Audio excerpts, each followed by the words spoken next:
نحمده ونصلي ونسلم على رسوله الكريم أما بعد أعوذ بالله من الشيطان الرجيم بسم الله الرحمن الرحيم يا أيها الذين آمنوا توبوا إلى الله توبة نصوحا عسى ربكم أن يكفر عنكم سيئاتكم ويدخلكم جنات تجري من تحتها الأنهار صدق اللہ العلی العظیم۔ میرے محترم بزرگ و دوستو، اللہ تبارک و تعالیٰ کا بڑا احسان و کرم ہوا کہ اللہ تبارک و تعالیٰ نے ہم سب کو روزہ اور فجر کی نماز ادا کرنے کی توفیق دی۔ دعا فرمائیں کہ اللہ تبارک و تعالیٰ اپنی بارگاہ میں روزے کو اور ہمارے نماز فجر کو قبول فرمائے۔ جیسا کہ آپ حضرات کے سامنے کل کی صبح میں توبہ کے تعلق سے کچھ باتیں پیش کی گئی تھیں، آج یہ دوسری صبح ہے، رمضان المبارک کا مغفرت کا عشرہ بھی ہے، اس لیے میں نے توبہ تائب کے تعلق سے عنوان اٹھایا ہے اور ہم نے مضمون بنایا ہے، کیونکہ اللہ تبارک و تعالی رمضان المبارک میں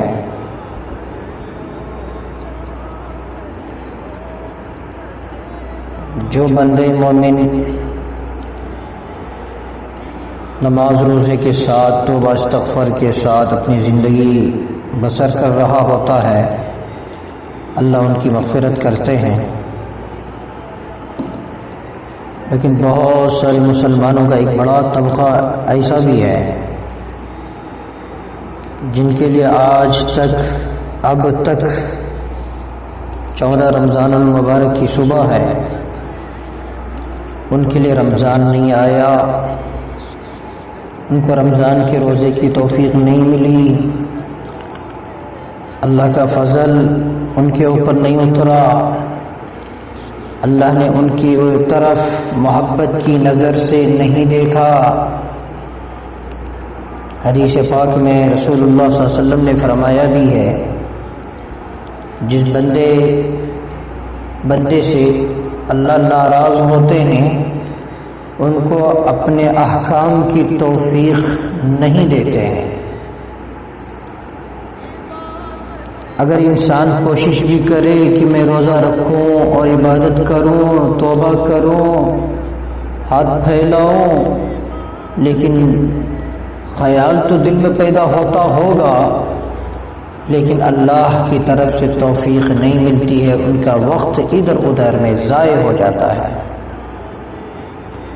بس اللہ کا کرم ہے، اللہ کا احسان ہے، ہم سبوں کو اللہ نے توفیق دی، ہم نے روزہ رکھا، توفیق دی، ہم نے نماز پڑھی۔ بس دعا کریں کہ اللہ تعالی ہمارے روزوں کو، ہماری نمازوں کو قبول کرے اور ہم سب کے گناہ کو معاف کرے۔ تو بہرحال کل آپ لوگوں کے سامنے کچھ توبہ کے تعلق سے حدیث کی روشنی میں کچھ باتیں آپ کے سامنے رکھی گئی تھی، آج بھی آپ حضرات کے سامنے توبہ کے تعلق سے ہی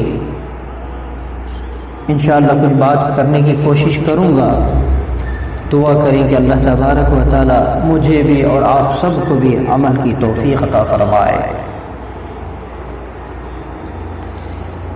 ایک حدیث سے آغاز کرتا ہوں،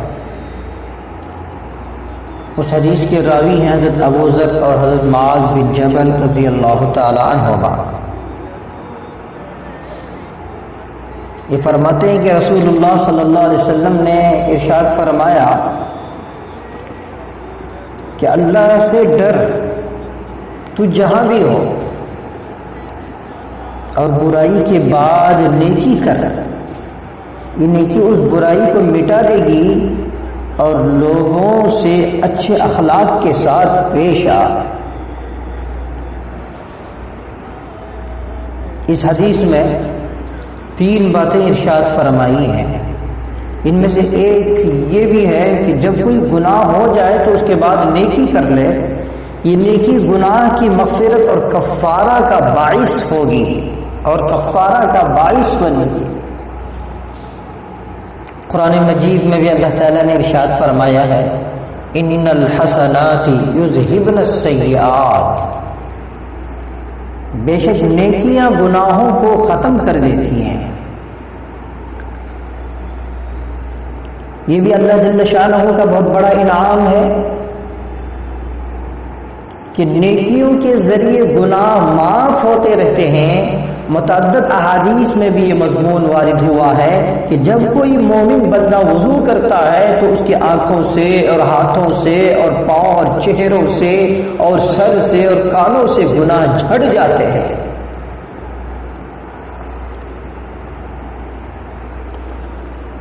حضرت عثمان رضی اللہ تعالیٰ عنہ سے روایت ہے کہ حضور اقدس صلی اللہ علیہ وسلم نے ارشاد فرمایا کہ جس کسی مسلمان کو فرض نماز حاضر ہو جائے، جس کسی مسلمان کو فرض نماز حاضر ہو جائے، یعنی نماز کا وقت حاضر ہو جائے، نماز کا وقت آ جائے، پھر وہ نماز کے لیے اچھی طرح وضو کرے اور نماز کا رکوع سجدہ بھی اچھی طرح سے ادا کرے تو یہ نماز اس کے گزشتہ گناہوں کا کفارہ ہو جاتی ہے جب تک کہ گناہ کبیرہ نہ کرے، اور یہ کفارہ سیئات ہمیشہ اسی طرح ہوتا رہتا ہے۔ ایک حدیث میں رسول پاک صلی اللہ علیہ وسلم نے فرمایا کہ 5 نمازیں اور 1 جمعہ دوسرے جمعہ تک اور 1 رمضان دوسرے رمضان تک ان گناہوں کا کفارہ ہے جو ان کے درمیان ہو جائیں جبکہ کہ کبیرہ گناہوں سے بچا جائے۔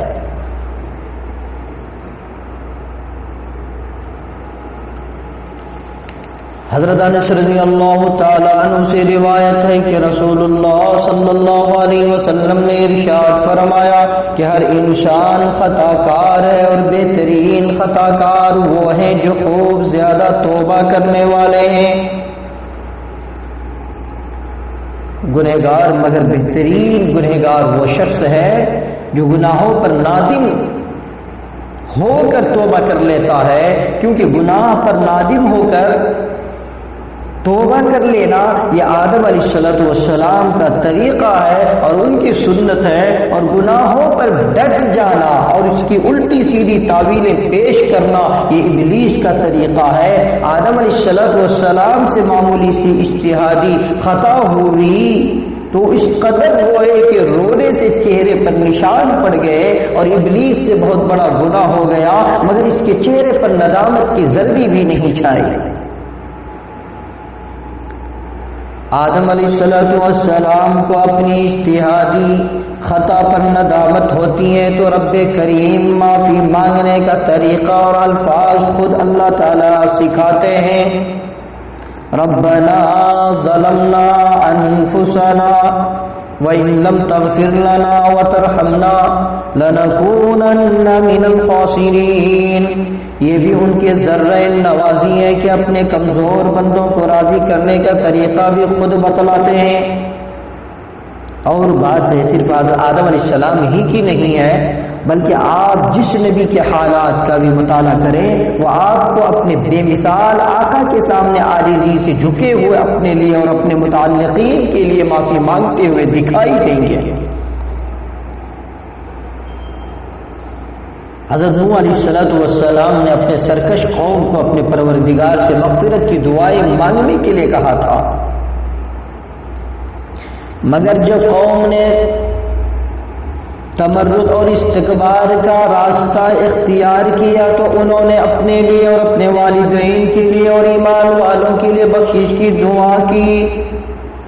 رب اغفر لی ولوالدی ولمن دخل بیتی مؤمنا وللمؤمنین والمؤمنات ولا تزد الظالمین الا تبارا۔ اے میرے پروردگار، مجھے اور میرے والدین کو جو شخص میرے گھر میں بحالت ایمان داخل ہو اس کو اور تمام مؤمنین مؤمنات کو بخش دیجئے اور ظالموں کی بربادی اور بڑھا دیجئے۔ حضرت ابراہیم علیہ السلام اپنے مالک کو یوں پکارا کرتے تھے،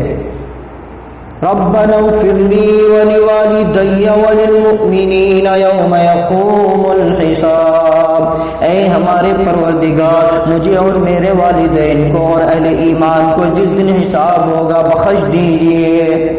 وَأَرِنَا مَنَاسِكَنَا وَتُبْ عَلَيْنَا إِنَّكَ أَنْتَ التَّوَّابُ الرَّحِيمُ، اور اب کو ہمارے حج کے احکام بتا دیجئے اور ہماری توبہ قبول فرما، تو ہی بڑا درگزر کرنے والا مہربان ہے۔ حضرت موسیٰ علیہ السلام کا طلب مغفرت کا اندازہ دیکھیے، رب انی ظلمت نفسی فاغفر لی، اے میرے پروردگار میں نے اپنے نفس پر ظلم کیا ہے بس تو مجھے بخش دیجئے۔ حضرت موسیٰ علیہ السلام ہی نے اللہ کے حضور یہ دعا بھی فرمائی، رب اغفر لی ولاخی وادخلنا فی رحمتک وانت ارحم الراحمین، اے میرے پروردگار مجھے اور میرے بھائی کو معاف کر دے اور ہم کو اپنی رحمت میں داخل فرما لے، اور تو سب سے زیادہ رحم فرمانے والا کرم فرمانے والا ہے۔ حضرت ایوب علیہ السلام نے رحمت باری کو یوں متوجہ کیا تھا، انی مسنی الضر وانت ارحم الراحمین، مجھ پر پڑی ہے تکلیف اور تو ہی سب رحم والوں سے رحم والا۔ حضرت یونس علیہ السلام نے یوں توبہ کی، لا الہ الا انت سبحانک انی کنت من الظالمین، تیرے سوا کوئی معبود نہیں، تو پاک ہے، بے شک میں ہی زیادتی کرنے والوں میں سے ہوں۔ سرور کائنات، فخر موجودات، احمد مجتبی محمد مصطفیٰ حضرت محمد الرسول اللہ صلی اللہ علیہ وسلم کی وہ پر اثر اور پردرد دعائیں جن کے ذریعے آپ توبہ استغفار کیا کرتے تھے، ان سے قرآن کریم اور کتب احادیث بھری پڑی ہیں۔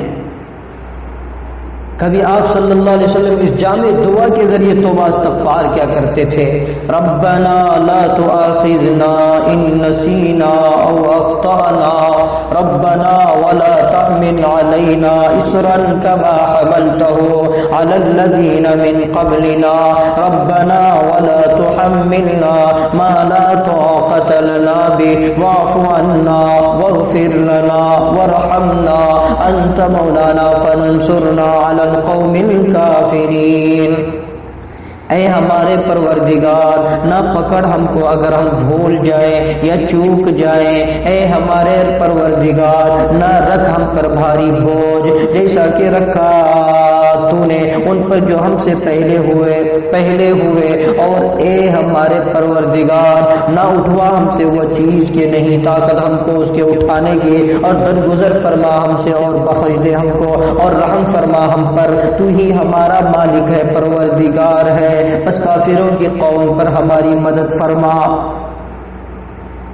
آپ کو چونکہ صرف اپنی ذات ہی کی فکر نہیں تھی بلکہ پوری امت مسلمہ، پوری امت بلکہ ساری انسانیت کا غم آپ کو لاحق تھا، اس لیے آپ رات کی تنہائیوں میں ان کے لیے بھی مغفرت کی دعائیں کیا کرتے تھے۔ حدیث میں آتا ہے کہ ایک شب ایک رات آپ رات بھر یہ آیت کریمہ پڑھتے رہے اور گریہ زاری کرتے رہے، ان تعذبهم فإنهم عبادك وإن تغفر لهم فإنك أنت العزيز الحكيم۔ کبھی کبھی آپ صلی اللہ علیہ وسلم کے لبوں پر یہ استغفار ہوتا تھا جسے سید الاستغفار بھی کہا جاتا ہے، اور اسے حضرت شداد بن اوس رضی اللہ تعالیٰ عنہ نے روایت کیا ہے، اللہم انت ربی لا الہ الا انت خلقتنی وانا عبدک وانا علی عہدک ووعدک ما استطعت اعوذ بک من شر ما صنعت ابوء لک بنعمتک علی وابوء بذنبی فاغفر لی فانہ لا یغفر الذنوب الا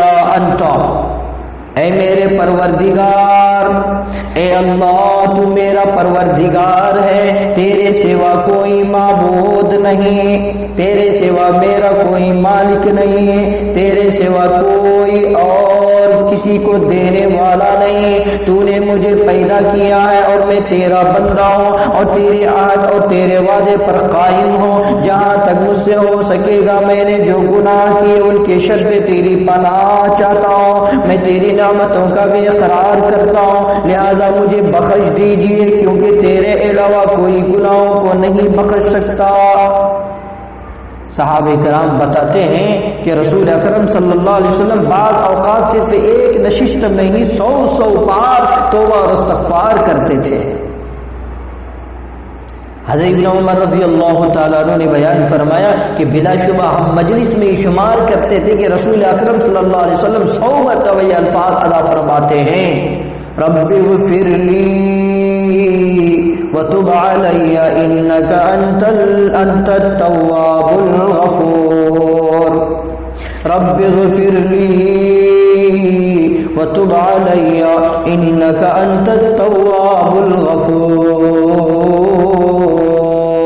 اللہ تعالیٰ کا وہ مقدس پیغمبر جو ہر خطا سے دور، ہر گناہ سے معصوم اور ہر نجاست سے پاک تھا، وہ طاہر و مطہر نبی جس کی طہارت پر چاند کی کرنیں، ستاروں کی روشنی، سحر کی نورانیت، باد صبا کی نظافت، پھولوں کا حسن، کلیوں کی بھانکیں بانکپن، صلاح کی صالحیت، اولیاء کی ولایت، اتقیاء کی تقوی کا قربان کیا جا سکتا ہے، وہ مغفور و مرحوم انسان جسے مغفرت کی بشارت قرآن حکیم میں بار بار سنا دی گئی، اور جو صرف خدا ہی مغفور نہیں بلکہ اس کے مقدس لبوں کی برکت سے لاکھوں ہزاروں کو بخشش کے پروانے ملے ہیں، اسی طاہر مطہر مقدس معصوم مبشر اور مغفور اور مرحوم انسان کی حالت یہ ہے کہ وہ اللہ کے خوف سے ہر وقت لرزاں و ترسا رہتا ہے، اس کی راتیں اپنے مالک کے سامنے گڑ گڑاتے ہوئے گزرتی ہیں،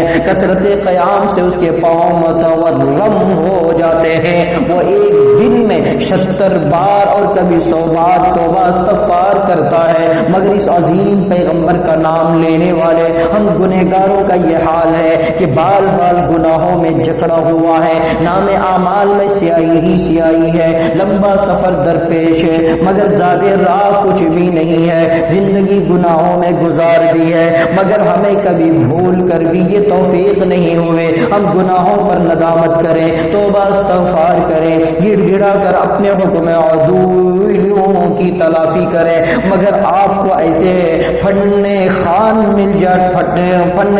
مل جائیں گے جو گناہوں پر اتراتے پھرتے ہیں، سینہ پھلا پھلا کر بتاتے ہیں ہم نے فلاں فلاں گناہ کیا، سینہ تان کر چلنے والے، گناہ کرنے والے، ظلم کرنے والے، زنا کرنے والے، حماقت سے اپنی زندگی گزارنے والے اپنے سینہ کب تک پھیلائے گا، اپنے آپ کو کب تک اترائے گا، اپنے آپ کو کب تک ہم اور آپ بے ہوشی میں زندگی گزاریں گے، ہم اور آپ کو کیا موت نہیں آئے گی، ہمارے لیے کیا موت کا فرشتہ متعین نہیں ہے، کیا ہمارے اعمال نامے میں یہ 2 فرشتے کرامن کاتبین ہمارے اعمال بد ہو یا ہمارے اعمال خیر ہو کیا نہیں لکھ رہے ہیں، کیا ہم اور آپ کو قبر کے حوالے نہیں کیا جائے گا، کیا ہم اور آپ کو حشر کے میدان میں کھڑا نہیں ہونا ہے، کیا ہمارے لیے جنت اور جہنم نہیں ہے، کیا ہمارے لیے اللہ تبارک و تعالیٰ کی طرف سے بہت سارے جو اعلانات آئے ہوئے ہیں کیا ہمارے لیے نہیں ہے۔ میرے دوستو بزرگوں، ہم اور آپ کو سوچنے کی بات ہے کہ جب ہمارے پاک نبی، جب ہمارے طاہر نبی، جب ہمارے مطہر نبی، جب ہمارے مقدس نبی، جب ہمارے معصوم نہیں، جس نبی کے بارے میں اللہ تعالیٰ نے قرآن میں فرمایا ہے آپ کو میں اتنا دوں گا کہ آپ خوش ہو جائیں گے، میں اتنا دوں گا کہ آپ خوش ہو جائیں گے، جن کے لیے اللہ تعالیٰ نے قرآن مجید میں کبھی پیار سے اور محبت سے یا ایھا المزمل کہا ہو، جس نبی کو اللہ تبارک و تعالیٰ نے پیار اور محبت میں یا ایھا المدثر کہا ہو، جس نبی کو اللہ تبارک و تعالیٰ نے پیار اور محبت بھرے الفاظ میں والضحیٰ کہا ہو، واللیل اذا سجا کہا ہو، ما ودعک ربک وما قلی کہا ہو، وللآخرۃ خیر لک من الاولی کہا ہو، ولسوف یؤتیک ربک فترضی کہا ہو، جس نبی کے لیے اللہ تبارک و تعالیٰ نے محبت سے الم نشرح لک صدرک کہا ہو، جس نبی کو اللہ تبارک و تعالیٰ نے اپنی محبت میں ورفعنا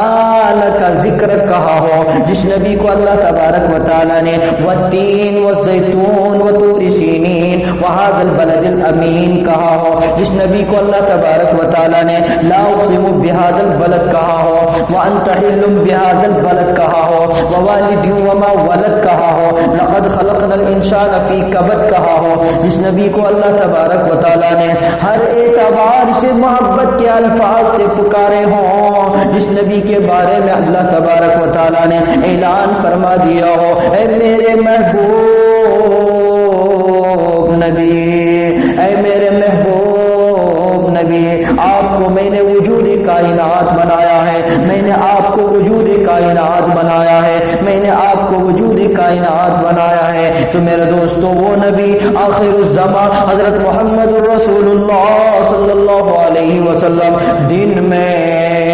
70 مرتبہ استغفار کر رہے ہیں، اپنی کمزوریاں اللہ کے سامنے رکھ رہے ہیں، اپنی بے بسی کا اظہار کر رہے ہیں۔ تو میرے دوستو ہم تو ان کے مقابلے میں کچھ بھی نہیں ہے، ان کے پاؤں کے دھول کے برابر بھی نہیں ہے، یہاں تک کہ ان کے نالین مبارک کے نیچے جو غبار لگتا ہے، جو دھول لگتی ہے، جو مٹی لگتی ہے، وہ مٹی کی حیثیت بھی ہم اور آپ کی نہیں ہے، لیکن پھر بھی ہم اور آپ گناہ کے دلدل میں پھنسے ہوئے ہیں، لیکن ہماری زبان سے کبھی استغفار کے الفاظ نہیں نکلتے ہیں، کبھی ہمارے ہاتھ اللہ کے دربار میں آ کر ہمارے اٹھتے نہیں ہیں، کبھی ہم اور آپ سجدے میں جا کر اللہ کو مناتے نہیں ہیں، کبھی ہم اور آپ اللہ کے دربار میں جا کر روتے نہیں ہیں۔ تو میرے دوستو بزرگوں، ہم اور آپ کو کیا ہو گیا ہے؟ کیا ہمیں مرنا نہیں ہے؟ کیا ہم اور آپ کو مرنا نہیں ہے؟ کیا ہم اور آپ کو زندگی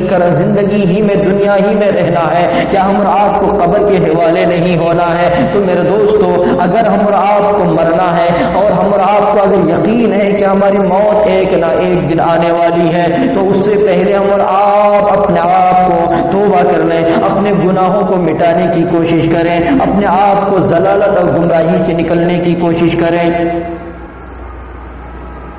تو میرے دوستو بزرگوں، اس اعتراضی کو حماقت کہا جاتا ہے، جو اپنے آپ کو گناہ کرنے کے باوجود بھی اپنے آپ کو سڑکوں میں، روڈوں میں، گلیوں میں اور محلوں میں، معاشروں میں سینہ تان کر چل رہا ہو، یہ حماقت ہے۔ جو شخص غلطی سے یا جان بوجھ کر زہر کھا بیٹھے، یا جس کے گھر میں آگ لگ گئی ہو، جس میں اس کی زندگی بھر کی متاع کے جلنے کا اندیشہ ہو، مگر وہ قہقہا لگا رہا ہو، تو آپ اسے کیا کہیں گے؟ عقل مند یا بے وقوف کہیں گے؟ ذی شعور یا بے شعور کہیں گے؟ گناہ بھی ایک زہر ہے، جو شخص یہ زہر کھا بیٹھا اسے اپنی روحانی زندگی کے بارے میں فکر مند ہونا چاہیے۔ جو شخص زہر کھا لیتا ہے، ڈاکٹر اسے قے آور دوا دیتا ہے تاکہ بار بار کی قے سے اس کا معدہ صاف ہو جائے اور زہر کے اثرات ختم ہو جائیں۔ اسی طرح جو شخص گناہ کر بیٹھے، اسے بار بار توبہ استغفار کرنا چاہیے تاکہ گناہ کے زہریلے اثرات سے نجات مل جائے۔ افسوس یہ ہے کہ جسمانی زندگی بچانے کے لیے ایک عام ڈاکٹر کے کہنے پر ہم کئی جیسا تکلیف دہ عمل بار بار کرنے کے لیے تیار ہو جاتے ہیں، لیکن معالج حقیقی نے روحانی شفا کے لیے ہمیں توبہ استغفار کے جو آسان نسخہ بتایا ہے، ہمیں اسے برتنے کے لیے، اس پر عمل کرنے کے لیے اور اس پر چلنے کے لیے استعمال کرنے کے لیے تیار نہیں ہے۔ جس شخص کے گھر میں آگ لگ جائے، وہ آگ بجھانے کے لیے فائر بریگیڈ والوں کو بلاتا ہے اور اڑوس پڑوس کو مدد کے لیے پکارا جاتا ہے، خود بالٹی لے کر، خود بکٹ میں پانی لے کر دوڑتا پھر رہا ہوتا ہے اور مقدور بھر آگ کو بجھانے کی کوشش کی جاتی ہے۔ گناہ بھی تو ایک آگ ہے، صغیرہ گناہ چھوٹی چنگاری ہے اور کبیرہ گناہ بڑا انگارہ ہے، مگر ہیں دونوں آگ، اور آگ مسجد میں لگے یا مندر میں اپنا کام کر کے رہتی ہے، اور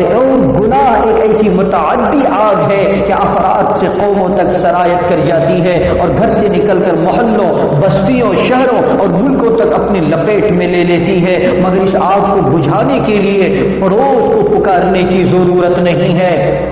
فائر بریگیڈ اسٹیشن پر فون کرنے کی ضرورت نہیں ہے، اس کے لیے تو صرف اس بات کی ضرورت ہے کہ جو کچھ کیا ہے اس پر ندامت کے جذبات دل میں لے کر اور آئندہ کے لیے گناہ سے بچنے کا عزم کر کے یوں کہہ دے، استغفر اللہ الذی لا الہ القیوم واتوب الیہ، میں اللہ سے بخشش مانگتا ہوں جس کے سوا کوئی معبود نہیں، وہ زندہ اور قائم رکھنے والا ہے، اور میں اس کے حضور توبہ کرتا ہوں۔ سچے دل سے اگر یہ الفاظ کہے جائیں تو اللہ تعالیٰ نے ان میں ایسی تاثیر رکھی ہے کہ گناہوں کی بھڑکتی ہوئی آگ یکا یک راکھ بن جاتی ہے، اور اس راکھ میں سے نیکیوں کے گل و لالا پیدا ہوتے ہیں۔ اور یہ بھی جان لیں کہ ظاہری آگ پانی سے، گیس سے یا کسی کیمیکل وغیرہ سے بجھ سکتی ہے، مگر گناہ کی آگ بجھانے کے لیے اور اس کے زہریلے اور تباہ کن اثرات مٹانے کے لیے سوائے توبہ اور استغفار کے کوئی علاج نہیں ہے۔ بہرحال باتیں اب بھی انشاءاللہ کل صبح میں ہوں گی، تو پتہ یہ چلا آپ لوگوں کے سامنے کہ اللہ تبارک و تعالیٰ نے ہم اور آپ کو ایک راستہ دیا ہے۔ اگر ہم سے گناہ ہو جائے تو ہمیں نا امید ہونے کی ضرورت نہیں ہے، بلکہ امید کے ساتھ، جیسے میں نے کل کے بیان میں یہ بات رکھی کہ اللہ تعالیٰ نے خود قرآن مجید میں فرمایا لا تقنطوا من رحمت اللہ، اور حدیث پاک میں ہمارے نبی نے خود فرمایا اگر ایک بندے مومن گناہ پر گناہ کرتا رہے، یہاں تک کہ زمین سے لے کر آسمان تک ان کے گناہ کرنے کی وجہ سے گناہوں سے بھر جائے، لیکن سچے دل کے ساتھ اگر توبہ کرتا ہے، ندامت کے ساتھ استغفار کرتا ہے، اللہ تبارک و تعالی ان کے سارے گناہ کو معاف کر دیتے ہیں، ان کے گناہوں کو مٹا دیتے ہیں، اللہ تعالیٰ ان کو نیک توفیق دیتے ہیں، اللہ ان کو اپنا بنا لیتے ہیں۔ اللہ کے بننے کی کوشش کریں، اللہ کی ماننے کی کوشش کریں، کیونکہ اللہ تبارک و تعالیٰ چاہتا ہے کہ میرا بندہ اس دنیا میں بھی امن سے رہے، اور دنیا سے آنے کے بعد جو ان کی قبر کی زندگی ہے، برزخی زندگی ہے، حشر کی زندگی ہے، صراط پر بھی چلنے کی زندگی ایک آنے والی ہے، ایسی زندگیوں میں بھی آرام اور امن کے ساتھ وہ ہماری جنت جو بنائی ہے میں نے ان کے لیے وہ جنت میں پہنچ جائے۔ اس لیے اللہ تبارک و تعالیٰ سے دعا کریں، اللہ تبارک و تعالیٰ ہم اور آپ کو کہنے سننے سے زیادہ ہم سب کو عمل کرنے کی توفیق عطا فرمائے۔ آمین۔ وآخر دعوانا ان الحمد للہ رب العالمین۔